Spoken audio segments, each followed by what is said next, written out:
네, 다 같이 왼손을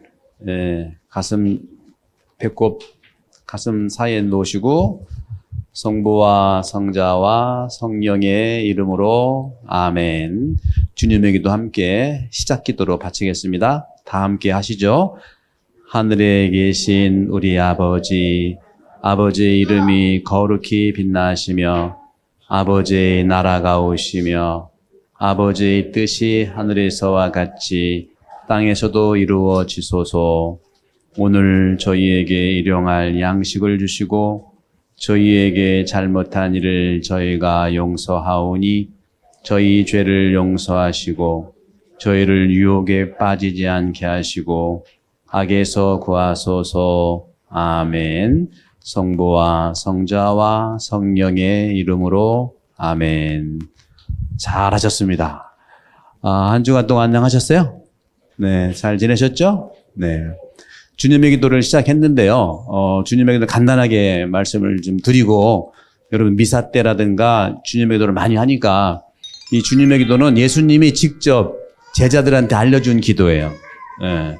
그래서 중요한 거고, 예수님 직접 제자한테 알려준 거거든요. 두 번째로는 이 주님의 기도는 성경의 요약이에요. 특별히 예수님이 가르쳐 주신 복음서의 요약이에요. 여러분들이 정 바쁘시면 성경 읽을 시간 없다. 주님의 기도만 해도 안 된다. 된다고 할 줄 알았죠? 그렇게 해도 되고요. 이 주님의 기도가 중요한 게 바로 그런 점입니다. 예수님이 직접 가르쳐 주셨고 복음서의 요약이라는 거. 볼까요? 복음서 요약이 뭔가? 일단 전반부와 후반부 두 부분으로 나눠집니다. 주님의 기도가. 하늘에 계신, 그러니까 전반부는 하느님에 대한 거, 후반부는 우리 인간에 대한 거예요. 청원 기도인데 7가지 청원 기도예요. 처음에 하느님께 청원하는 기도는 하늘에 계신 우리 아버지. 하느님을 아버지라고 부른다고요. 신약 성경에서 하느님을 아버지라고 불러요. 구약도 물론 아버지라는 표현이지만 구체적으로 구약은 하느님을 아버지라고 부르지는 않아요. 신약에 와서 예수님에 의해서 아버지라는 말이 신약 성경, 특히 복음서에 나오는, 그래서 하늘에 계신 우리 아버지라고 불러요. 그리고 3가지. 아버지라고 이름을 부르면서 아버지의 이름이 거룩히 빛나라고 해요. 아버지의 이름이 빛나는 거예요, 거룩하게. 예. 근데 가끔은 내 이름 빛나려고 그래. 예. 성당 다니면서 아니면 어디 다니면서 내 이름 빛나려고 하는 경향이 있어요. 뭐 필요하긴 하지만 아버지 이름을 거룩히 빛나면 내 이름은 어떻게 된다? 저절로 빛난다.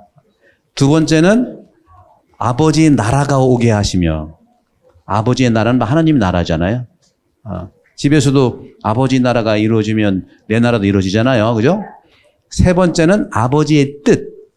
아버지의 뜻이 하늘에서와 같이 땅에서도 이루어달라는 거예요. 하늘만이 아니에요. 뜻이 땅에서 이루어지는 거예요. 근데 가끔은 내 뜻 이루려고 그래. 와서. 중요하죠. 내 뜻 이루어야 되는데 아버지 뜻 이루면 내 뜻은 저절로 이루어진다는 말씀. 이게 이제 전반부의 3가지 청원 기도고, 후반부는 우리 사람에 대한 거예요. 우리 사람의 굉장히 중요한 부분들. 첫 번째, 양식에 대한 거, 양식. 두 번째는 용서에 대한 거고, 세 번째는 유혹에 대한 거고, 네 번째는 악에서 구해달라는 기도거든요. 현실적으로 굉장히 중요한 겁니다, 이게. 4가지, 인간에 대한 4가지. 오늘 우리에게 일용할 양식을 달라는 양식. 일용할 양식은 뭐예요? 오늘 달라고 한 거. 내일도 아니면 어제도 아니에요. 오늘 중요한 거예요. 양식을 먹는 게. 그래서 여러분 하루하루의 양식을 구하면 돼요. 우리는 사람들이 내일 양식 구하려고 재산을 축적해가지고 빈부차가 나는 거예요. 이게. 오늘만 양식만 나눠 먹어도 빈부는 없습니다, 여러분. 따라서 예수님이 알려주신 이것만 지켜도 정 평화가 이룰 수 있는데 그런 거예요. 양식에 대한 거죠. 양식은 언제 먹는 거라고요? 지금 먹는 게 중요해요. 그러니까 지금 내가 나눠주는 게 중요하지, 내일 줄게, 이거는 복음서하고 좀, 내일 준다는 얘기는 안 준다는 얘기도 될 수 있어요. 네. 그런 점들이 양식에 대한 거죠. 오늘 문제입니다. 우리 성당에서 양식의 첫 번째는 성체성사예요. 미사 하셨죠, 여러분들? 아직은 우리 성체를 영하지 않지만 세례 받은 날 즉시 영성체를 해드릴 거예요. 양식 중에 양식은 예수님이 우리에게 당신 몸을 주신 성체라는 거. 첫 번째. 그다음에 내가 먹는 양식, 이 문제, 오늘 문제입니다. 예수님 몸도 지금 먹는 게 중요하지 나 내일 먹겠다, 안 먹겠다 소리하고 비슷해. 예. 두 번째는 뭐예요? 용서의 문제. 참 어려운 문제입니다. 여러분, 용서. 그 용서의 메커니즘이 있어요. 복음서에 보면 기도가 어떻게 되어 있죠? 우리에게 일용할 양식을 주시고 그 다음에 용서는 뭐예요? 우리가 좀 헷갈리면 나에게 잘못한 이에게 내가 용서하듯이 하느님도 나한테 용서해 주시고 이거예요. 이걸 통해서 보면 뭐냐? 내가 용서하지 않으면 하느님은 용서 안 해줘. 그렇게 논리적으로 이해할 수 있다는 거죠. 그러니까 용서의 문제는 내가 해야 되는 거예요. 근데 용서가 참 어렵잖아요. 그러니까 용서는 기본적으로 뭐냐면 상대방의 관계에서 나를 위해 용서하는 거예요. 우리는 많이들 화해를 용서로 생각하는데 그렇지 않아요. 용서를 내가 해야 그다음에 화해가 되지. 화해는 시간도 걸려야 되고 여러 가지 상황도 걸려야 되고 시간이 많이 걸려. 근데 용서를 하면 내가 잠을 잘 수 있어. 용서 안 하면 상대방은 자는데 내가 못 자. 그러니까 용서의 문제는 뭐예요? 양식은 오늘의 문제라고 그랬죠? 용서의 문제 옛날 일 때문에 그래. 과거의 문제야. 과거 여러 가지 일 때문에 용서를 못 하는 거예요. 그러니까 지금 내가 용서해서 내가 잠이라도 자자. 그 얘기지. 그렇죠? 그렇게 되는 용서 굉장히 중요한 겁니다. 뒤집어서 얘기하면 내가 용서하면 하느님이 용서하니까 내가 상대방을 화해하게 용서하면 하느님의 축복을 끌어내는 거예요, 내가. 근데 이게 참 쉽지는 않지만 기본 원리가 그렇다는 걸 보시고 여러분들이 해 나갈 필요가 있어요. 세 번째는 유혹에 빠지지 않도록 하시고, 그죠? 유혹을 물리쳐달라는 얘기가 아니에요. 그죠? 여러분, 유혹이 이 세상에 없을 수가 없어요. 예수님도 유혹을 당하셨고, 유혹이 없는 게 중요한 게 아니고, 유혹에 빠지지 않게 하는 게 중요하다는 거죠. 유혹이라든가, 문제라든가, 긴장, 없을 수 없죠. 인간이 사는 세상에. 그렇게 기도하지 않고, 그 문제에 빠지지 않게 해달라는 거예요. 유혹에 빠지지 않게 해달라는 거예요. 그걸 우리가 생각해서, 유혹에 대한 부분도 있어야 돼요. 그 유혹에 대한 건 어떤 겁니까? 미래의 문제, 미래. 지금 유혹이 있으면 당장 해야 될 미래에 대해서 준비하는 거, 미래. 따라서 양식은 오늘의 문제고, 용서는 옛날의 문제고, 유혹은 내일의 문제고, 마지막으로 악에서 구하소서. 악, 그러면 여러분들 상당히 추상적이죠? 악이 뭐죠? 나중에 다 그것도 나올 텐데, 악이 상당히 추상적이니까 거기다가 악행자에서 구하소서. 악행자라고만 해도 되죠. 그죠? 나를 나쁘게 하는데 그 사람한테서 구하달라고 하는 거죠. 아니면 내가 한다면 악한 말에서 구하소서. 내가 말 좀 하지 말고 악한 말, 악한 행동, 악한 생각 다 쓸 수 있어요. 이건 주님의 기도가 얇은 거 또 짧은 거니까 다 말씀할 수 없으니까 농축해가지고 한 거기 때문에 여러분 이 주님의 기도만 매일 바쳐도 축복은 대단합니다. 근데 많은 경우에 성부하고서 계속 이건 하긴 하는데 그 뜻을 잘 이해를 못해. 그러니까 성당 다녀도 어디 다녀도 그냥 뭐 되는 거 없다 생각할 수 있지만 그렇지 않아요. 하나하나 이 그리스도교는 2000년 된 종교예요. 구약만까지 해도 3000년 된 종교라. 이 횟수라고 하는 것은 그만큼 많은 사람들이 검증하고 또 확인하고 균형이 잡혔다는 얘기입니다. 그런 점에 여러분들 예수님의 말씀과 성경은 완벽하지만 믿는 사람들이 불안하기 때문에 교회가 좀 어려움이 있는 거라고 보시면 돼요. 교회는 어떤 곳이냐? 선인들도 당연히 있어야 되지만 예수님이 그랬잖아요. 나는 죄인을 부르러 왔다 그랬잖아요. 그죠? 죄인들이 모여야 되는 곳이 이 성당이기도 해요. 병원이 있는 이유가 뭐예요? 환자가 있기 때문에 병원이 있는 거 아니겠습니까? 교회가 있는 이유가 뭐예요? 죄인이 와서 회개하고 축복받고 구원받기 위해서 있는 거예요.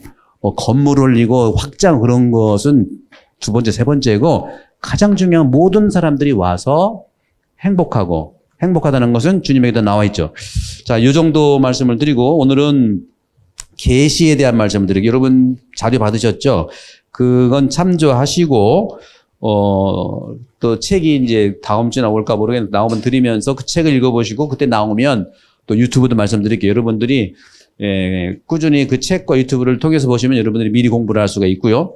오늘은 이 믿음으로 오는 천국의 계단 이 1강을 이제 할 텐데 1강 다음 시간까지 할 겁니다. 거기에 보시면 제가 프롤로그에 제가 이런 말을 썼어요. 거기 보시면 1강 가톨릭 계시종교입니다. 바로 전에 프롤로그가 있죠. 서문. 거기에 제가 뭐라고 썼냐면 5쪽에 보면 한 신학자가 공장에서 일하는 직원한테 물었대요. 어떻게? 교회 열심히 다니는 당신, 당신에게 하나님은 어떤 분입니까? 하고 물었어요. 그렇죠? 그러니까 그러니까 신학자가 이제 공장에 다니는 사람한테 물은 거예요. 열심히 당신이 교회에 다니는데 도대체 하나님은 어떤 분인가? 하고 물었어요. 그러니까 그 노동자가 있죠. 공장에서 일하는 그 일꾼이 한참 신학자의 눈을 바라보더니 이게 뭐 어떤 경우냐면 이제 의사가 자기 찾아온 그 환자한테 물어보는 거랑 마찬가지가 되겠죠. 그렇게 물어봤어요. 한참 신학자 눈을 바라보면서 이렇게 말했대요. 하느님은 내 머리에 담기에는 너무 크신 분이십니다. 하지만 하느님은 내 마음속에 사시는 아주 작은 분이십니다. 그게 의미 있는 말이죠. 그래서 우리는 하느님을 볼 수 없는 거예요. 왜? 내 눈과 또 하느님을 내 머리에 담을 수 없는 거예요. 내 시력과 내 눈이 나빠서가 아니에요. 내 시력과 눈으로 담기엔 너무 크신다는 표현이 안 보인다, 또 모르겠다 하고 하는 표현. 정말 몰라서 그런 게 아니에요. 그런 점들을 보시면서 그렇기 때문에 제 1강이 뭐냐면 1강이 여기서 믿음으로는 천국에는 1강은 가톨릭은 무슨 종교입니다? 계시 종교입니다 하고 있잖아요. 그래서 이 계시 종교라고 하는 말을 이제 말씀을 좀 드리도록 할게요. 지난 시간에 여러분들은 부르심을 통해서 여러분들 오셨고 또 하나님을 찾는 사람들이라는 영상을 통해서 영원한 충만함이라든가 갈망, 또 영적 존재라는 말 들으셨죠? 그 제가 지난 시간에 보이는 것은 행복이지만 안 보이는 것을 발견하는 것은 축복이라고 그랬잖아요. 그처럼 안 보이는 것 중에 가장 시작이 되는 게 하느님의 계시다. 다시 말하면 아까도 좀 아까 말씀드린 것처럼 그 노동자가 하느님은 정말 너무 크신 분이라 볼 수도 없고 알 수도 없지만 내 마음 안에 사시는 작은 분이십니다 하는 것처럼 바로 하느님이 당신 스스로를 드러내서 먼저 보여주신 것이 계시라는 뜻이에요. 계시. 따라서 여러분은 부르셔서 오셨잖아요. 부르셔서 오셨는데 여러분들에게 먼저 하느님이 자기소개를 한 겁니다. 자기소개. 이게 이제 성경에 다 나타나는 거고. 그래서 기본적으로 종교는 계시종교라고 하는데 거기 여러분들 보실래요? 그림 1강 했을 때 가톨릭 계시종교입니다 할 때 그 그림 있죠? 그림 한번 보세요. 거기에 이제 그림으로 다 표현이 되어 있는데 네. 거기 그림 나중에 또 그룹 나눌 때 한번 얘기해 보시는데 그 택배입니다. 택배 속에 하느님이 당신을 소개해 주시러 세상에 오셨어요. 따라 계시는 뭐냐? 하느님의 자기 소개야. 여러분 어디 가면은 서로 자기 소개하죠? 자기 소개를 왜 해요? 모르는 사람들이니까 하는 거잖아. 알면은 소개 안 하잖아요. 그러니까 우리가 하느님을 모른다고 하니까 하느님이 먼저 자기 소개를 해 주신 거예요. 이게 계시야. 그래서 택배라는 표현을 했고 그 안에 다 담겨 있는 게 뭐예요? 성경이 있고 예수님이라는 하트 모양도 있고 십자가도 있고 또 지구도 있죠. 이것을 통해서 하느님이 당신을 드러내신 거예요. 당신은 자기 소개를 했는데 첫 번째로는 성경을 통해서 자기 계시를 하신 거예요. 성경이 바로 하느님의 자기 소개서예요. 인간을 사랑하시는 하느님의 자기 소개서가 성경이에요. 따라서 여러분 성경에 하느님을 만나고 싶으면 하느님의 생각을 알고 싶으면 하느님을 믿고 싶으면 하느님을 사랑하고 싶으면 성경을 보세요. 그것이 직접적으로 하느님께서 직접 우리에게 계시를 드러내신 거고 성경 읽을 책 없다. 읽을 시간 없다. 두꺼워서. 그러면 가운데로 가셔. 가운데 누구야? 예수님이 계시 자체예요. 예수님 스스로가 계시 자체라. 하느님은 예수님을 당신 자기소개의 본질로서 드러내신 거예요. 이게 이제 직접 계시고 그다음에 오른쪽 지구가 있죠. 지구도 우리에게 하느님께서는 당신 사랑의 모습으로 드러내신 거예요. 자연을 보고서도 하느님을 우리는 느끼고 믿을 수 있다는 거죠. 그럼 잠깐만 이제는 그 성경에 대한 말씀을 들어보기 위해서 가톨릭의 계시종교의 내용이 성경이 첫 번째, 그다음에 똑같은 성경의 말씀 자체이신 예수 그리스도, 그리고 이 세상 이렇게 있으니까 잠시 이 영상 성경에 대한 걸 보시고 또 나가도록 하겠습니다. 잘 보시면서 지난번처럼 기억나는 거 한번 그 마음에 품고 한번 써봅시다. 네, 하시죠.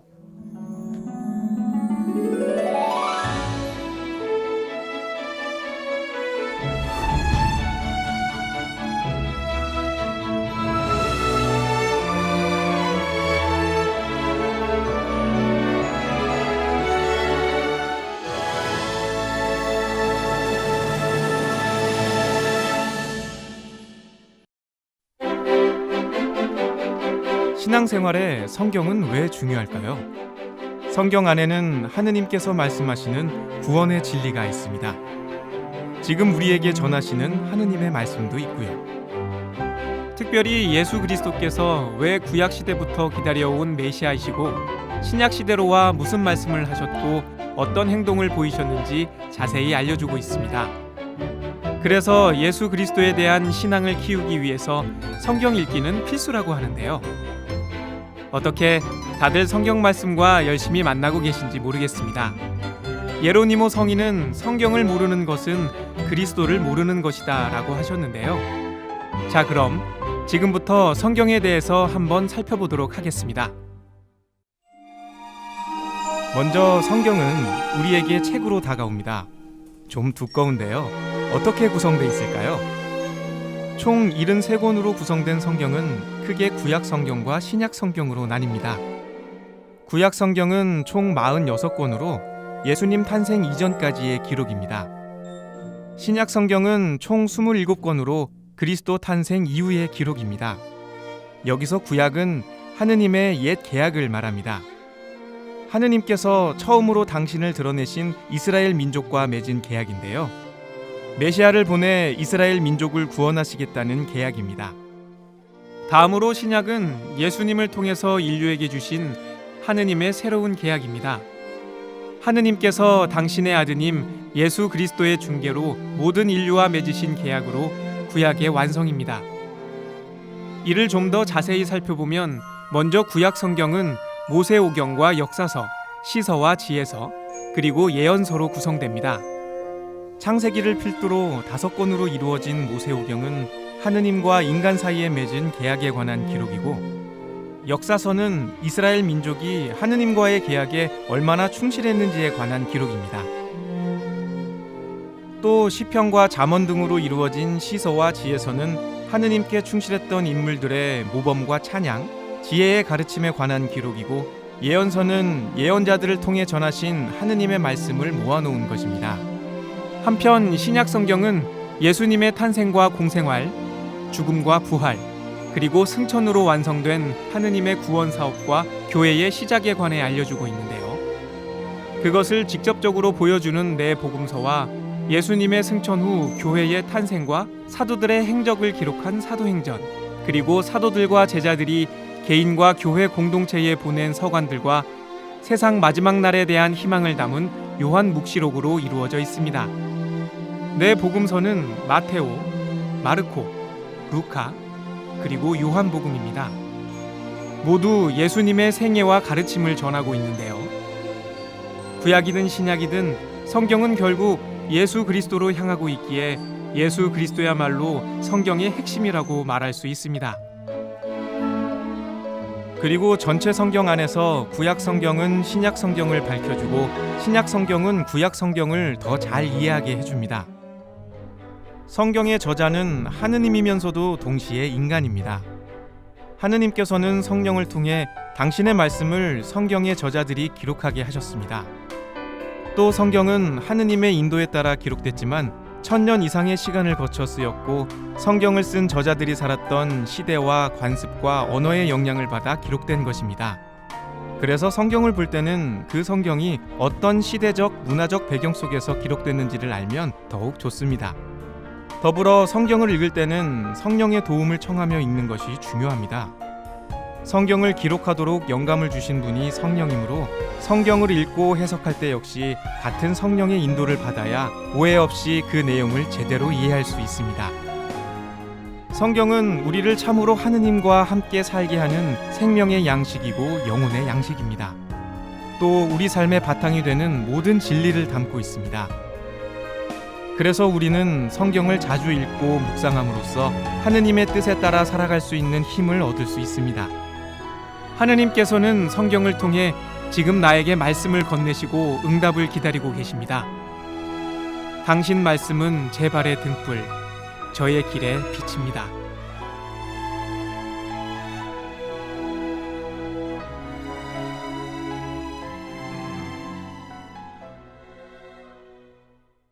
네, 성경 영상을 보셨는데, 이 하느님의 계시를 담고 있는 우리 그리스도교의 원천은 성경이 첫 번째 중요한 원천 중에 하나고, 또 한 가지가 있는데 그걸 우리 성전이라고 합니다. 그거는 써볼게요. 여기다가 굉장히 중요한 부분이기 때문에 성경과 성전, 계시의 중요한 내용으로서 첫 번째는 성경, 두 번째는 성전. 여러분 표현은 비슷하게 들릴 수 있죠? 네. 이거 영어로 한번 써볼게요. 영어는 바이블, 그렇죠? 홀리 바이블이라고 하자면 성전은 트라디션이라고 하는 겁니다. 트라디션. 비유로 얘기하면은 여러분들 집에서 여러분들 다 가훈들 다 가지고 옛날에 있었죠? 가훈? 우리의 가훈은 뭐 정직, 뭐 근면, 뭐 이렇게 하잖아요. 우리 또 신앙인들은 복음서의 성경 구절을 가훈으로 적기도 해요. 그죠? 그 가훈이라고 하는 것이 성경이라고 볼 수가 있어요. 비유로. 그런데 이 성전은 뭐냐? 성전은 여러분들 또 집안 요즘엔 뭐 그것이 이제 많지는 않지만 또 되게 또 족보로 따지는 분이 있잖아요. 족보. 족보를 우리는 또 성전으로 볼 수 있다. 족보. 이 두 가지로 여러분들 이해를 하실 수 있는데 기본적으로 저는 여러분들께 이 성경에 대한 부분들을 일단 먼저 말씀을 드리면 조금 전에는 여러 가지 외적인 부분들을 말씀드렸는데 신약과 구약을 한번 보시겠습니다. 구약과 신약. 구약과 신약을 보시는데 구약은 주인공이 하느님이세요. 하느님을 주님이라고 그래요. 신약에서는 특히 복음서에서는 예수님을 주님이라고 그래. 그렇죠? 그리고 이 오늘의 시대라고 하죠. 오늘. 그때부터 지금 오늘. 오늘의 주님은 누구냐? 하느님의 역사가 구약 성경에서 계속 창세기부터 일어났잖아요. 그죠? 하느님이 주로 선택한 이스라엘 백성을 통해서 역사 안에서 드러나는 거고 핵심적인 구약이라고 하는 이 약이라는 약속인데 이 약속 구는 뭐예요? 옛날 약속 아닙니까? 옛날 약속. 올드 테스타멘트라는 말이 그 말이에요. 올드 테스타멘트. 옛날 약속이다. 뭐 옛날 언약이다 그런 말도 쓰죠. 신약은 뭐겠어요? 신약은 한방에서 신약 개발하시나? 뉴. 안 웃으시는 분은 또 누구세요? 웃으시는 분은 신약은 뉴 테스타멘트죠. 신약 새로운 약속이다 그런 거죠. 그죠? 여기서 구약이고 신약이고 가장 중요한 약속이라고 했을 때는 바로 뭘 얘기하냐면 계약을 얘기하는 계약. 계약. 여러분도 뭐 물건을 살 때라든가 뭐 어디 뭐 건물을 이렇게 사고 팔 때라든가 약속하잖아. 계약을 맺죠. 똑같은 그 계약이에요. 그래서 이스라엘 사람들이 어려서부터 그 집안 살림 이런 건 다 자녀들하고 같이 상의했어요. 그래서 장사를 잘해. 전 세계에 유대인들이 몇 프로 안 되는데 어마어마한 부를 누리고 있죠. 구약 성경은 바로 경제서예요. 가족들끼리 서로 계산이 어떻게 되는지 다 세우나 하거든요. 그래서 이 구약 이 히브리 사람들은 탈무드에도 보면 그렇게 나와요. 13살에 성인식을 하는데 세 가지를 선물을 해준대요. 첫 번째는 성경책을 선물을 줘요. 13살 성인이 되면 성경책을 선물로 줘. 두 번째는 뭘 주느냐? 잊어버렸네요. 그러니까 그 중에 하나가 돈을 줘, 돈. 그래서 루카복음 15장에 둘째 아들이 자기 재산 달라고 간 것은 이상한 일이 아니에요. 본래 다 네 몫으로 아예 성인식 때 돈을 떼가지고 네가 한번 살림해봐라 준단 말이에요. 이래서 지금 유대인들이 우리랑 비슷한데 이 경제가 굉장히 빠른 거고 여러 가지 이 사람들은 돈 쓰면은 머리가 반짝반짝 빛나잖아요. 그죠? 그런 점에서 굉장히 이 셈에 발랐다. 그런 점에서 약속의 핵심은 바로 뭐냐면 시나이 계약입니다. 시나이 계약. 시나이산 계약이에요. 똑같이 신약에서는 계약을 어디서 맺었냐? 이건 십자가에서 계약을 맺었어. 십자가가 중요해. 십자가. 우리가 맨날 성공 긋는 것도 그래서 신약의 핵심이 십자가이기 때문에요. 갈바리아 산에서 예수님이 십자가에서 돌아가신 게 바로 계약을 맺어서 우리를 구원하신 거라는 거예요. 자기를 제물로 바치고 그리고 우리를 구하시기 위해서 하느님과 계약을 맺은 거란 말이죠. 이렇게 이제 흘러가는 거고 오늘의 시대는 누가 주님이냐? 바로 성령이 주인입니다. 성령. 왜? 구약 때는 하느님과 직접 계약을 맺었잖아요. 이때는 예수님이라고 하는 그 우리 구세주가 없었어요. 구약이니까. 신약에서는 예수님이 바로 주님이세요. 그렇죠? 하느님은 인간이 아니에요. 신약에서 예수님은 하느님이면서 인간이에요. 네. 그래서 이제는 신약이 대단한 건 뭐냐? 이제는 인간 예수를 주님하라고 한다는 거예요, 주님. 예수님은 하느님이면 동시에 인간이거든. 그건 나중에 설명을 해드리고. 근데 이분이 두 분이 다 안 보여, 지금. 지금 이 시대는 그래서 아버지의 뜻과 예수님의 뜻을 받아가지고 성령께 이끌리는 게 바로 오늘 이 시대의 주님인 거예요. 성령 시대라는, 성령 시대. 그래서 이 성령이라는 기능도 시작부터 끝까지 나오는 것이 이 성경의 내용입니다. 여러분들, 다른 종교, 뭐, 여러 가지 종교들이 있어요. 개신교 말고 다른 종교들이 있어요. 소위 얘기하면 이단이다, 뭐 그런 얘기도 하고 그러는데, 그분들 얘기를 여러분 만나면 시간 없으니까 듣는 건 여러분 자유지만, 들으면 그 다음날 또 와. 그리고, 그분들은 막 연구해서, 내가 뭐 A 물어봤는데 A를 대답했다? 그러면 다음에 연구해서 또 오니까 여러분들 가만히 잘 알아서 이렇게 대처하시면 돼요. 그분들이 하는 얘기가 뭐냐? 우리 천주교 신자들한테 그런 얘기를 해요. 성당 다니세요? 네, 다닙니다. 하느님 믿으세요? 믿습니다. 성경책 읽으세요? 대답 안 해. 성경에 대해서 읽기는 하지만 그 전문적으로 성경을 공부하기가 쉽지 않거든요. 그러니까 그 사람들은 그런 거를 받아가지고 성경에 나와 있는 삼위일체를 믿으세요? 믿죠. 삼위일체라는 말이 없는데요. 사실 성경에 삼위일체라는 말은 없어요. 근데 성경에 없는 말이 얼마나 많은데 삼위일체라는 말은 없지만 내용은 다 들어가 있거든요. 여러분들 홍삼 만들었을 때 홍삼이 제품 그 안에 뭐 백삼이란 말이 있어? 근데 다 그것이 또 원료로 해서 홍삼이 된 것처럼 그런 점에서 근본적으로 성경이 얘기하고자 하는 것은 하느님이 우리 인간에 대한 사랑을 얘기하는데 하느님이 삼위일체 하느님을 얘기하는 거예요. 삼위일체 하느님. 이게 굉장히 중요한 삼위일체. 이것을 여러분들이 두고두고 말씀을 드릴 겁니다. 네. 그래서 이 성경은 구약과 신약으로 이제 구체적으로 나눠지는데 이 구약을 여러분들 이제 보시면 이제 느끼실 테지만 또 많이 읽는다고 전체의 흐름을 여러분 이해하기가 쉽지가 않아요. 바로 성경은 어떤 책이라고 했어요? 하느님께서 우리 인간에게 당신 사랑을 드러내신 러브 스토리인데 그게 바로 자기소개인데 그 내용은 다 하느님이 우리를 사랑하신다는 내용을 다 들어가 있어요.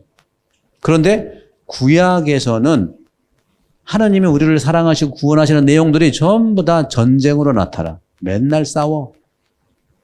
첫 창조인 아담부터 해서 끝까지 싸우는 게 구약 성경이에요. 싸우는 게 왜 이렇게 많이 나오는지 몰라. 그렇죠? 아담과 하와도 만들어내서 서로 싸워가지고 뱀이 유혹받아서 그렇지. 카인과 아벨은 서로 죽여. 아담과 하와는 하나님께 죄를 지었고 아들들은 서로 사람들끼리 죄를 짓네.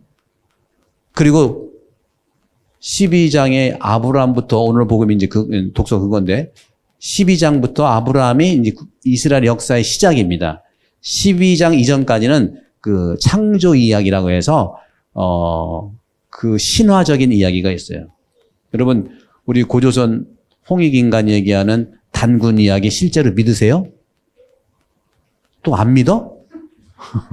이거 믿고 안 믿고 하는 문제가 아니에요. 그거는 모두에게 공통된 인간의 믿음이라든가 인간의 가치를 이야기식으로 이렇게 받아들인 거지. 그 과학적으로 믿고 안 믿고, 그러니까 성경에 읽는 그 기준이 과학이 아니라니까, 여러분들. 과학보다 훨씬 더 2000, 3000년 전에 쓰여진 건데 어떤 게 기준이 되겠습니까? 상징어를 여러분들 이해를 해요. 상징어라는 게 있어요. 그래서 창세기 1장부터 11장까지 이야기는 우리 여러분들 어렸을 때 뭐 달나라에 뭐 토끼가 산다 믿었어? 그런 문제가 아니라고. 지금도 전 달 보면 토끼가 있나 봐. 그건 자기의 문화 안에서 내려왔던 우리에 대한 가치의 어떤 존중감이라거든요. 이걸 소위 이제 요즘 인문학 그러는데 인문학의 시작이 성경이에요. 그런 점들을 좀 보시면서 구약 성경은 어쨌거나 믿음의 책이에요. 여러분 믿음을 정말 배우시려면 구약 성경을 쭉 읽으세요. 근데 믿음의 책이 맨날 싸워. 서로 싸우는 거죠. 전쟁 안에서 하느님의 역사하신 보고. 그래서 구약에서 가장 중요한 것이 출애굽 사건이 가장 중요합니다. 파스카. 이 말은 꼭 기억하세요. 파스카라는 말. 파스카. 파스카는 어떤 거냐. 이스라엘 백성이 에집트에서 종살이 할 때에 모세를 통해서 이스라엘 백성을 끌어낸 거지. 끌어냈다 하는 게 파스카. 영어로 패스오버. 빼냈다. 파스카. 이게 이제 그 히란 말이면서도 이제 라틴 말까지 되는데, 빼냈다 하는 거, 구원했다 하는 뜻이죠.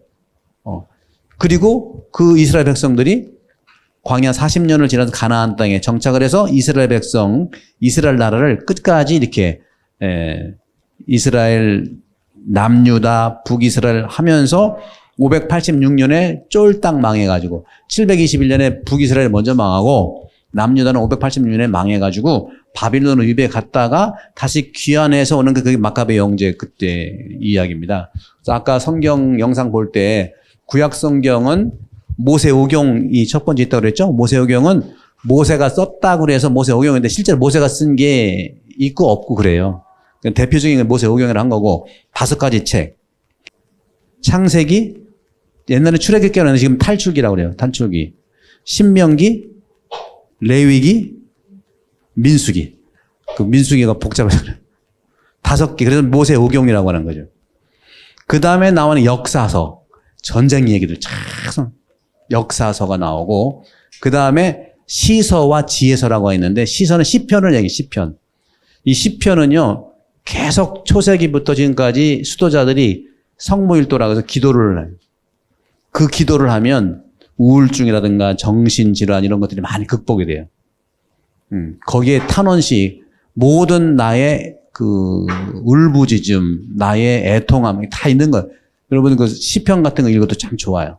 그 다음에 잠언서, 교훈이 되는 거 굉장히 나와요. 지혜서, 잠언, 그리고 이제 끝으로 예언서가 예언서. 예언서도 굉장히 많습니다. 이 에제키엘 예언서, 예레미야 예언서, 12개의 소예언자, 이렇게. 이게 구약이 굉장히 많아요.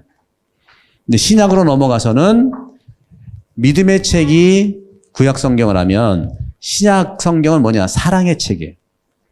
사랑의 책.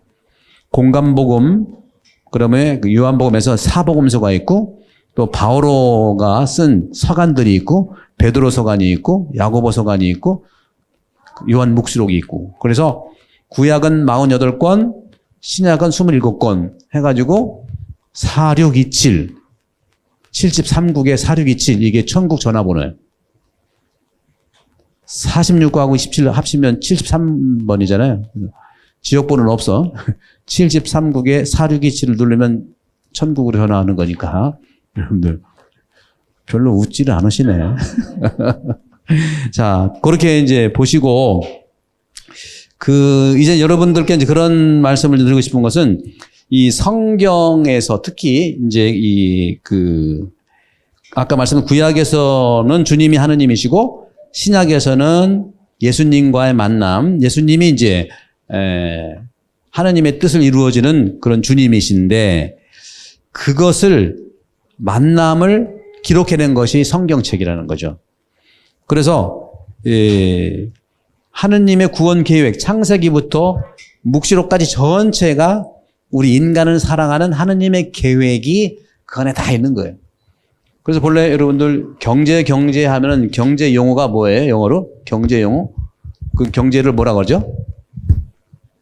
뭐 저쪽 경상도 말로는 갱제라고 하대. 네?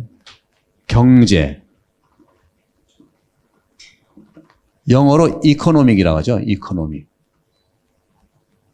이코노미라고 하죠. 이코노믹스 영어로. 근데 이코노미라는 말이 본래 성경의 언어예요. 성경에서 나온 거예요.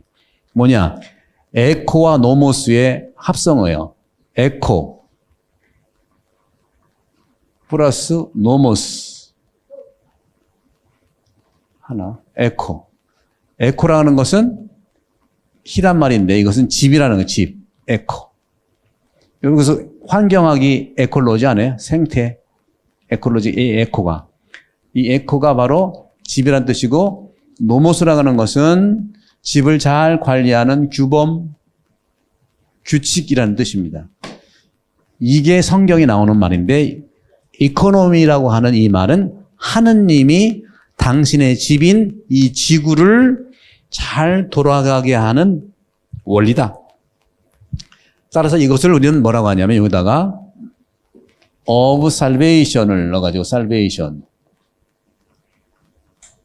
하느님의 구원, 경제 하면 좀 이상하니까 경제 용어니까. 직역하면 하느님의 구원 경제인데 이거를 경제라는 말을 경륜이라고 표현합니다. 경륜. 구원 경륜. 창세기부터 묵시록까지 전체 성경은 한마디로 얘기하면은 하느님의 인간 구원을 위한 계획이다. 구원 계획이란 말씀입니다. 그러니까 여기서 이 경제고 계획이 너무 어렵다면 본래 그런 뜻인데 이거를 계획으로 바꾸면 돼. 계획.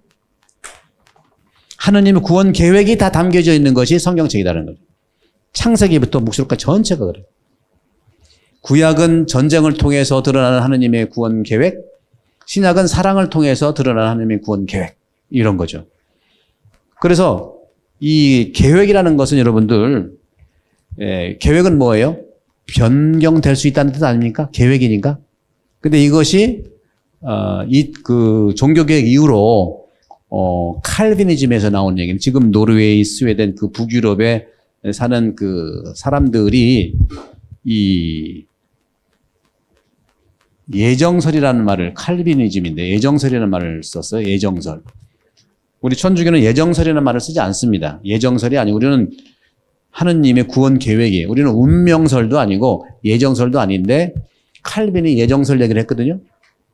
예정설은 뭐냐면 뭐예요? 이미 다 나는 구원됐는지 안 되는지 예정되어 있다 그거예요.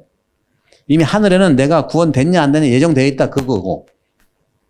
근데 그리스도교는 본래가 성경도 그렇고 하느님은 우리 구원을 위해서 계획해 놓으셨다. 계획. 굉장히 합리적인 표현이죠. 계획은 뭐냐? 살린다는, 에코노미라는 게 살리는 거니까. 그렇죠? 그것을 우리는 또 천주교 신자들 많이 여러분 들으시면 그런 표현을 많이 들으실 거예요. 아, 이거 하느님의 섭리야, 섭리. 프로비덴시아라고 얘기를 하는데, 프로비던시라고 영어로 얘기하는데, 이것은 섭리가 바로 계획과 같은 거예요. 섭리는 하느님께서 우리를 구원하시기 위한 당신 계획이라는 겁니다. 그런데 재밌는 거는 예정설을 믿고 있는 켈비니즘, 종교개혁 때 이후에 북유럽에서 믿고 있는 켈비니즘 믿는 사람들은 전부 다 긍정적으로 나는 예정돼 있겠지. 열심히 일해, 그래서. 나는 이미 구원돼 있을 거라고 나는 구원된다고 이미 예정됐어.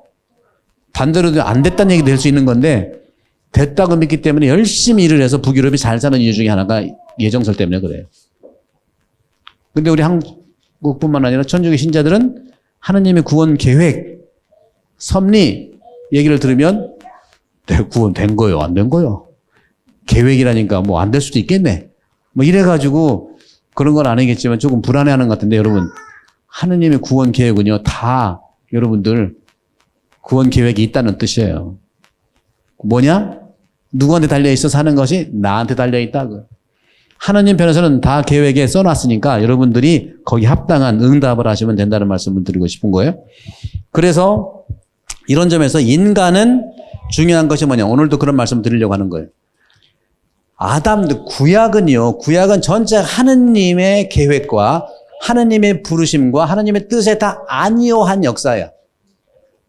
안이오한 역사란 말이죠. 보세요. 아담도 그렇고, 그렇죠? 하와도 그렇고, 아니요, 그런 거예요. 먹지 말라면 먹지 말아야지. 먹었잖아. 아니요. 그렇죠? 먹었다는 거예요. 먹어서 절단 난 거라니까. 그리고 보세요. 또 카인과 해발. 좀 잘 살아가니까 또 죽였잖아. 아니요. 하느님의 뜻에 아니요 역사가 구약인 거예요. 아니요. 근데 오늘 오늘 제1독서에 아브라함한테 하느님께서 자기 아들을 바치라고 하는 그런 뜻이 전달돼. 아니, 하느님도 야속하시 어떻게 그 늙음하게 얻은 아들을 바치래. 이렇게 머리 굴리면 다 이게 안 되는 거예요. 머리는 하느님 뜻에 따라 이제 우리가 생각하고 할 필요가 있는 건데, 그래서 이 아브라함이 늙음하게 얻은 아들을 그 모리아 산으로 가서 죽이래잖아. 그래서 어떻게? 죽여야 되는데, 여러분 보세요. 이삭이 보통 똑똑한 게 아니야. 그 모리아 산으로 이제 하느님께 제사를 드리러 가는데 장작도 있고 재물을 잡는 칼도 있고 그 다음에 장작에 불을 붙이는 불씨도 있는데 뭐가 없어? 재물이 없네. 재물이 없어. 근데 아들이 조금 멍청해야 좀 낫지. 이삭이 다 보니까 다 있는데 뭐만 없어? 재물이 없어. 근데 물어봐. 아빠 다 있는데 재물이 어디 있어? 속으로 너야 이놈아. 그런데 그 말을 못하고 그 심정 보세요. 너를 뭐. 그 지혜롭게 아브라함이 뭐라고 했냐. 이게 중요한 거예요, 여러분들. 하느님께서 마련해 주실 것이다. 하느님께서 마련해 주실 것이다. 여러분 이 믿음을 가지십시오. 지금은 내가 정말 사면초가 같지만 하느님께서 마련해 주신다는 그 믿음으로 이해하는 삶을 살았기 때문에 아브라함은 믿음의 조상이 된 거예요. 믿음의 아버지가 되는 거다. 그래서 그런지 칼을 뽑아가지고 이삭을 찔리려고 할 때 이건 이제 이 이야기 안에서 보는 거예요. 이런 것이 이제 상징적 이야기는 여러분도 그럴 시간이 있잖아요. 내가 내 발등을 찌르려고 할 때 멈춰라. 내가 사랑하는 아들 손끝 하나 건들지 마라. 내가 너 믿음을 알았으니 하면 그때 이제 푸득푸득 하면 이제 어린 양이 이제 있어서 그걸 잡아서 이렇게. 이거는 뭐냐면 실제로 아브라함이 자기 아들을 죽인 거예요. 이건 뭘 얘기하냐? 구약으로만 얘기하면 우리 이해 못하지. 이것을 바로 신약에 있어서 그 이삭이 예수 그리스도를 포장하는 거예요. 그래서 구약이죠. 구약은 신약을 미리 준비한 겁니다. 신약에서는 반드시 오늘 이따가 여러분 복음에 있지만 이는 내 사랑하는 아들이니 하는 말이 나와요. 오늘 마르코복음 9장 2절에서 10절의 말씀인데 거기서 거룩한 변모에 대한 말씀, 예수님이 환하게 변한 다음에 베드로가 여기 너무 좋아가 요 살면 좋겠어요 하니까 너는 내 사랑하는 아들이니까 너는 그의 말을 들어라 한 거예요. 그게 뭐겠어요? 이 말은 바로 예수 그리스도가 내 아들인데 하느님이 아브라함처럼 내 아들인데 내 아들을 바쳐서 너희들을 구하겠다 그 소리입니다.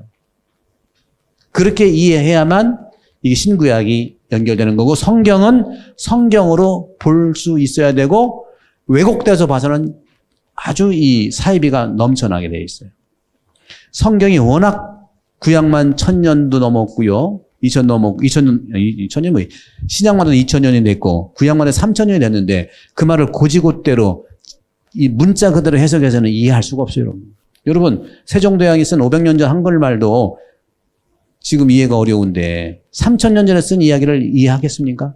그래서 여러분들 자의적으로 믿지 말고 중요한 것은 뭐냐? 그 안에 있는 저는 믿어요. 하느님, 우리 한국 사람이면 다 믿어요. 한국 사람의 그 마음으로 속을 볼 수 있는 그런 마음. 겉모습 보는, 지난주하고 똑같아요. 여러분들, 보이는 것만 찾아서는 우리가 축복을 받기가 쉽지 않습니다. 안 보이는 것을 찾아야 돼요. 눌러야 돼요. 두드려야 돼요. 안 보는 게 뭐겠습니까? 이렇게 아브라함이 이삭을 통해서 당신 뜻을 이루려고 하는 그 속을 보게 되면 결국엔 하느님께서 우리에게 축복을 주신다는 거죠. 그런 점들. 그래서 구약은 어떻게 보면 하나님의 뜻이 아니요 역사인데 신약은 예수 그리스도를 통해서 이해하는 역사였다는 거죠. 이해. 여러분들 이해하는 게 중요해요. 하나님의 뜻에 대해서 그런 거예요. 사람의 뜻이 아니에요. 하나님의 뜻을 이해하는 역사. 따라서 아니오의 역사 안에 넘어졌던 여정을 하느님 안으로 걸어가는 거예요. 그런 부분들.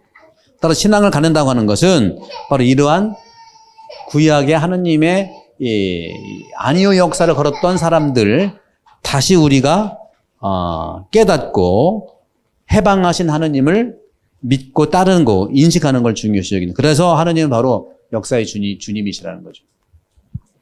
존재하는 모든 것의 으뜸이시고 그러면 왜 우리를 구원하시냐?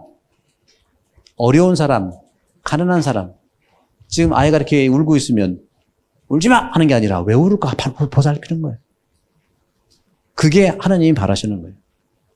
인간의 기준이 아니라 정의와 평화로 회심하도록 부르시고. 그래서 본래 하나님이라도 나중에 이제 말씀드리겠습니다만 이 하나님이라고 하는 이 말 자체는 임마누엘의 하나님이에요. 임마누엘은 하나님께서 God with us. 하나님께 우리와 함께 하시다 하는 그런 뜻이고 신약 성경에서는 구체적으로 예수 그리스도를 통해서 여러분들 하나님 만나시면 돼요. 그래서 여러분들은 이 교리를 받으러 오셨 것이지만 궁극적으로 여러분들이 그리스도인이 된다는 건 뭐냐? 교회의 신자가 된다는 게 뭐냐?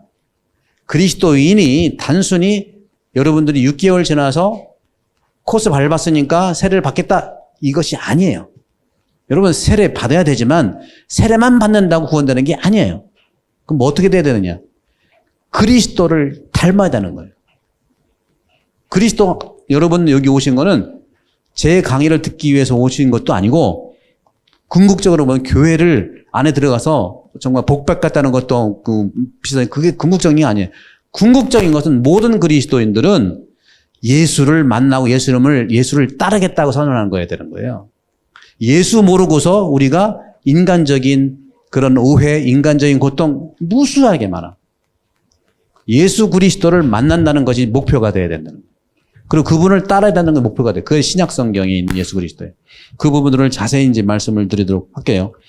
그리고 이제 성전 두 가지, 이제 끝으로 성전에 대한 말씀을 드리고 싶은 것은 성전은 성경 시대가 지난 다음에 박해 시대가 많이 왔죠. 박해 시대가 오고 거기에는 이제 여러 가지 이제 4세기 동안 계속된 박해 시대를 뛰어넘어서 313년에 밀라노 칙령에 의해서 콘스탄틴 대제가 종교 자유를 허락해서 그리스도교는 급속도로 발전합니다. 로마 제국의 그러한 그 쇠퇴기를 그리스도교랑 만나면서 부흥하면서 서로마에서 동로마까지 진출해요. 지금 콘스탄티노플, 이스탄불이죠. 동로마로 넘어가면서 1054년 거의 또 1000년 이상의 그런 왕적을 이루고 있는데 313년 이전까지 박해 시대가 엄청나게 거의 200년 이상 박해 시대가 있었어요. 그 박해 시대 끝난 다음에 4세기, 5세기, 6세기, 4, 5, 6, 7 이렇게 이제 신앙의 형성기가 왔었어요. 복음서, 성경만 가지고 그리스도교가 형성되지 않습니다, 여러분들. 그런 점에서 교회 안에서는 신앙의 내용들이 살아왔고 그것이 심화되고 그것이 필요성이 부상되면서 특별히 발전해 나가는 신앙 이해를 통해서 발전해 나간 거예요. 그런 점들에서 그리스도교의 시기는 이 세 가지 점에서 헬레니즘과 그 다음에 유다이즘 요것이 합쳐진 것이 크리스찬이즘이에요. 크리스찬이즘은요 헬레니즘과 유다이즘의 종합으로 형성된 건데 헬레니즘에서의 가치는 뭐냐면은 안다는 거예요. 지식적인 거, 안다는 거. 헬레니즘에서 완전하면요 아는 거예요. 지식. 모르는 게 죄야. 구약에서는 뭐가 완전한 거냐? 완전함. 구약은 믿음이 완전한 거야. 믿음. 안 믿으면 그 죄예요. 이스라엘 백성들이 하느님 말씀 안 믿고 안 따라가지고 유배가고 이렇게 망했다는 거거든요. 근데 신약에서는 크리스천이즘 신약에서는 뭐냐? 완전함이라는 게 뭐냐? 완전함이 바로 사랑이에요. 사랑. 이 세 개가 다 그리스도교의 가치다. 알고 믿고 사랑한다는 거. 그래서 제가 이제 여러분 이제 다음 시간에 드릴 이 책 이름이 알고 믿고 사랑하라예요. 알고 믿고 사랑이 얼마나 중요한지 몰라요. 알지 못하면 믿음에 대해서도 우리가 축소되는 것이 있고 또 아는 것을 토대로 해서 믿고 믿는 것을 사랑 실천하는 것이 중요해요. 근데 제가 보기에는 한국 사람들은요. 사랑에 대한 은총을 엄청 받았어. 믿음에 대한 것도 엄청 받았어. 아는 것에 대해서 엄청 받았어요. 세 가지를 다 받은 게 한국 사람 같아요. 그러나 지금 50년 동안 경제 성장 때문에 우리가 이 인간에 대한 것, 하느님에 대한 것을 아는 것을 좀 집중해 보자는 행복을 위해서. 경제라든가 과학은 그렇게 해 나갔어요. 근데 이제 내적인 관점에서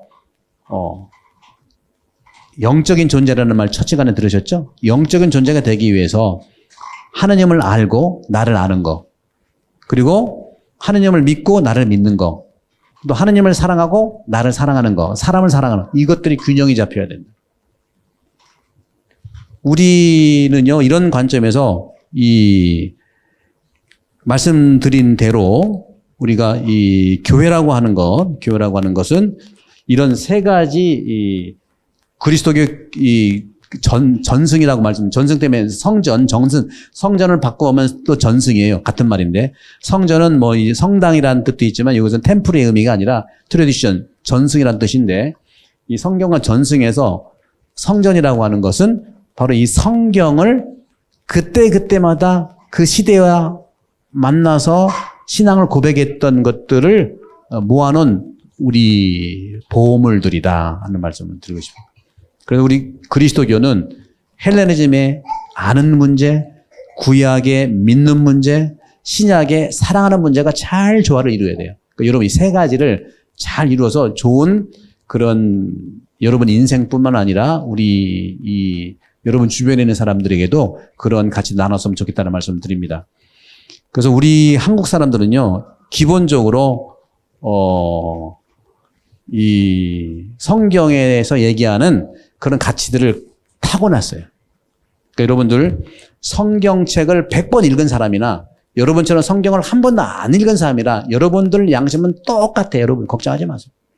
오히려 100번 읽은 사람이 자기의 취향에 따라 가지고 바뀔 수 있어. 나 100번 읽었네 하면 그건 소용없는 거고 100번 읽은 가치에 대한 자기의 겸손함이 드러나야 되는 거고 어떤 면에서는 성경을 모르고 성당도 모르는 사람이 더 겸손해요. 이건 공자도 그런 얘기했어요. 나는 공자는 아니지만 내가 가지고 있는 양심과 공자 양심은 똑같다 이게. 책을 10,000권 읽은 사람이나 한 권도 안 읽은 사람이나 하나님이 주신 양심은 똑같다 이거예요. 중요한 것은 뭐냐? 기본적으로 안다고 하는 것도 사랑을 위해서 아는 거고요. 믿는 것도 사랑을 위해서 믿어야 되는 거예요. 따로따로 떨어졌다가는 이게 정말 신앙인이라고 하면서 신앙생활 오래 했다고 하면서 하느님을 닮기, 예수님을 닮기보다는 다른 모습을 담는 경우가 꽤 있어요. 상당히 꽤 있습니다. 여러분들 성당에 오시면 다 천사가 있는 줄 알죠? 만사도 있어. 저도 옛날에 신학교에 가보면 다 천사가 있는 줄 알았더니 악마도 있더라고. 그런 점에서 여러분들 이 성당에 오셔서 우리는 여러분들이 이곳에 호주에 살면서 이 사회를 많이 느끼시잖아요. 이 사회는 어떤 사회 같아요? 서양과 우리 아시아 사람인데 서양과 아시아는 어떤 사회 같아요? 바로 구약과 신약 이 기본적인 관계를 통해서 여러분들이 힘을 얻기 바라요. 이 서양은요 개인주의 사회예요. 개인주의가 나쁜 게 아니에요. 이기주의가 나쁜 거지 개인주의 나쁜 거 아닙니다. 우리는 너무 개인에 대해서 함부로 해. 개인주의. 우리 아시아 특히 한국은 어떤 주의예요? 우리는 집단주의가 아니에요. 집단주의 같죠? 겉으로 보면 집단주의 같아. 집단주의는 일본이 집단주의고 그리고 그 독일도 그런 집단주의예요. 그래서 2차 세계대전 이렇게 군국주의가 그렇게 나타나는 거예요. 그렇게 나타나는 거예요. 따라서 구별을 해보면 집단성이 있고 그 반대로 관계주의, 관계성이 있고요. 그 집단주의와 아울러서는 또 개인주의와 연결되고 관계주의의 관계성은 또 주체성과 관계돼요. 주체. 한국 사람은요 상당히 주체적이에요. 네, 법을 안 지키잖아. 안 지키는 게 아니라 법을 뛰어넘어. 이건 가도 되겠구만 하고 그냥 간다니까. 이게 한국 사람들의 그런 부분이라. 음식을 먹어도 여러분들 음식 대부분 음식점 가서 어떻게 돼요? 다 쉐어하잖아. 한국 사람들은요. 네, 지금 한계가 왔으니까 잠깐 나가도 괜찮아. 저 한계가 온 거예요. 한계가. 그리고 붙어 있으면 안 돼. 잠깐 나가도 괜찮아요. 네. 제가 말하고 싶은 건 저도요. 로마에서 공부를 할 때도 그렇고 제가 독일이나 오스트리아를 가보면 저 모르게 우리 신부님들하고 그 12월 31일 날 밤새도록 달려가지고 하도 피곤해가지고 목욕탕을 가봤어요. 새벽에 딱 갔는데 한참 사우나하고 딱 나오는데 여자가 들어오는 거야. 못 볼 걸 그때 다 봐가지고 눈이 제발. 그리고 제가 독일에서 이제 한 4개월 지낼 때인데 저 테니스를 좋아하니까 테니스를 한참 치고서 테니스장 옆에 샤워실이 있어요. 그거 딱 오는데 여자들이 더 있는 거야. 또 일본 가보니까 뭐 그런 것도 있어. 그죠? 그러니까 독일, 일본이 집단주의적 성향과 개인주의 성향이 토대가 되는 겁니다. 그건 뭐냐? 이 사람들은 기본적인 일관성이라는 것처럼 보여요. 일관성. 근데 이 사람들은 기능으로만 보는 기능. 막 목욕을 하고 있는데 여자가 싹 들어왔다? 그 사람은 뭘 치우러 온 거야. 그 여자가 아닌 거예요. 그러니까. 뭘 치우러 온 거지. 우리는 뭐예요? 여탕에 남자 들어와봐. 키가 버려. 그 사람은 뭘 치우러 와도 치우러 온 노동자가 아니라 남성으로 본다니까. 이게 한국의 특징들이라는 거죠. 한국은 중요한 건 뭐냐? 일관성이 없어 보여요. 그러나 일관성이 없는 게 아니에요. 영화도 보시면 말이죠, 여러분. 영화 보시면 어떻게 돼요? 서양 영화는 주인공과 안 주인공, 예를 들어서 선과 악이 확실하게 구별돼, 그죠? 스파이더맨 보세요. 스파이더맨이라든가 배트맨 보세요. 배트맨은 맨날 배트맨이고 악인은 맨날 악인이잖아. 우리는 어떻게 돼? 바뀌어. 그때그때 달라. 예. 독립군이었다가 뭐 일제치가 되고 이렇게 됐다가 이렇게 되고 왔다 갔다 해. 이거는 한국 사회는 관계주의의 주체적인 그런 특징을 가지고 있다. 그래서 내가 누구랑 있느냐에 따라서 달라지는 게 한국 사람들이에요. 그래서 옛날부터 들었잖아요. 친구 잘 사귀어라 뭐 이런. 서양 그런 말 안 해요. 너 위치만 정확히 하라고 하지. 그래서 그런 부분들에서 우리는 이 언어도 마찬가지다. 언어. 여러분 언어가 한국말과 서양말은요. 언어가 우리나라 말 우리 꼬마한테 식사 안 하셨지? 하고 물으면 어떻게 대답을 해요? 아침 식사 안 하셨지? 그럼 말을 어떻게 하세요? 네. 그럼. 식사 안 하셨지? 그럼 네. 그 다음에 어떻게 해요? 안 먹었어요? 네. 근데 서양은 뭐라고 그래? 여기 있는 여러분 자녀들하고 관계가 한국말하고 영어의 갈등이지 여러분 마음 갈등이 아니에요. 너 밥 안 먹었지? 그러면 어떻게 해요? 아니요, 안 먹었습니다. 그렇게 하잖아. 아니오라고 하잖아. 한국말은 이해해야 돼. 그렇잖아요. 그러면 아니요, 너 밥 안 먹었지? 그러면 아니요, 안 먹었습니다. 아니야, 밥 안 먹었잖아. 아니요, 안 먹었습니다. 너 왜 내 말을 안 듣냐? 이게 서양의 말은 그 표현의 말이에요. 사실을 얘기하는 말이라고. 그리고 자기 주체적이야. 한국말은 소통의 언어고 상대방 중심의 언어예요. 상대방을 존중해서 안 먹었지? 그러면 예, 안 먹었어요. 그러는 거야. 이쪽은 내가 안 먹었으면 아니요, 안 먹었어요. 그래. 나 개인적인 것. 우리는 관계적인 말이에요. 이런 것들이 복잡하게 연결돼서 부부관계도 그렇고요. 자녀관계도 그렇고 이게 언어에서 오는 거고 이런 것이지 여러분 성격 이런 문제 아닙니다. 그래서 그런 점들을 차츰차츰 여러분과 함께 이렇게 여러분과 나누도록 하겠고 그런 점에서는 이 성경이라고 하는 것이 우리가 살아가는 데 상당한 도움을 주는 신앙생활에 관점들이 있다는 말씀을 드리면서 이상으로 마치고 다음 시간에 또 계속해서 나가도록 하겠습니다. 마침 기도는 성호경으로 마치도록 할게요. 한번 해봅시다. 성부와 성자와 성령의 이름으로 아멘. 수고하셨습니다.